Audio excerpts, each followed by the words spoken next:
পদ্মা সেতু হয়েছে, metro rail হয়েছে, নিশ্চয়ই এটি সরকারের ভালো কাজ। স্বৈরাচার ফ্যাসিস্ট সরকার যাই বলে না কেন, এটা বলতে হবে পদ্মা সেতু মেট্রো রেল খারাপ সরকারের ভালো কাজ। কিন্তু বিপরীত চিত্র, অন্তর্নিহিত তাৎপর্যটা কি? 10,000 কোটি টাকার পদ্মা সেতু ব্যয় বাড়াতে বাড়াতে 40,000 কোটি টাকায় নিয়ে গেছে। মেট্রো রেল আমাদের প্রতিবেশী দেশ ভারত সহ বিভিন্ন দেশে যেই ব্যয় হয়েছে তার চেয়ে দ্বিগুণ ব্যয় করেছে মেট্রো রেলে। আরো শুনবেন, 33,000 টাকা দিয়ে ধরেন এই আপনার মেট্রো রেল করেছে, আরো 33,000 কোটি টাকা পদ্মা সেতুতে খরচ তারা করেছে।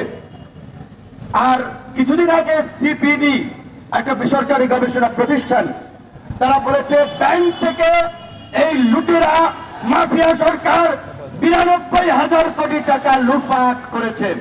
তাহলে 92,000 কোটি টাকা দিয়ে 3টা পদ্মা সেতু করা যেত, 92,000 কোটি টাকা দিয়ে এই রকমের মেট্রো রেলের মতো আরো 3 এরিয়া বাড়ানো যেত।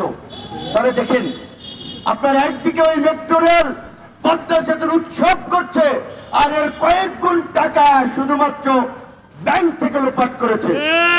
আরো আছে লুটপাটের ফিরিস্তি, জনগণকে জানাতে হবে, জনগণের মাঝে তুলে ধরতে হবে। এই সরকার ভারতীয় মদত পুষ্ট দাবেদার সরকার, এই দেশের জনগণের কাছে পরিষ্কার হয়েছে। মোমেন সাহেব এই মন্ত্রিসভা থেকে সিটকে পড়েছেন, মোমেন সাহেব কি বলেছে মনে নাই? স্বামী স্ত্রীর সম্পর্ক ভারতের সাথে। আমি ভারতবর্ষের সরকারকে বলে এসেছি ক্ষমতায় রাখার জন্য।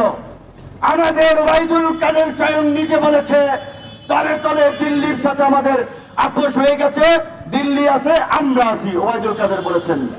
তো এই দিল্লির দাদাদার সরকার দিল্লির দাদা বাবুদেরকে ঘুষ দেওয়ার জন্য আদানি গ্রুপের সাথে 1600 মেগাওয়াটের যে বিদ্যুৎ কেন্দ্রের চুক্তি করেছে, সেই চুক্তির মধ্য দিয়ে 1,26,000 কোটি টাকা লোপাটের জন্য ঘুষ দেবে আদানিকে।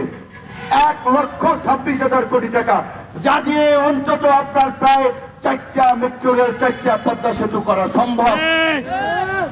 রূপপুর পারমাণবিক বিদ্যুৎ কেন্দ্র রাশিয়াকে ঘুষ দেওয়ার জন্য, রাশিয়াকে খুশি করার জন্য 1,13,000 কোটি টাকার একটা একেবারেই অপ্রয়োজনীয় প্রকল্প নিয়েছে, যেটি অর্থনীতিবিদরা বলছিলেন যে সাদা হাতির প্রকল্প। এইভাবে তারা লুটপাটের সুযোগ দিয়ে দেশকে বিপন্ন করে, দেশের স্বাধীনতা সার্বভৌমত্বকে বিপন্ন করে গণতন্ত্রকে নির্বাসনের পাঠিয়ে আজকে ক্ষমতায় আছে।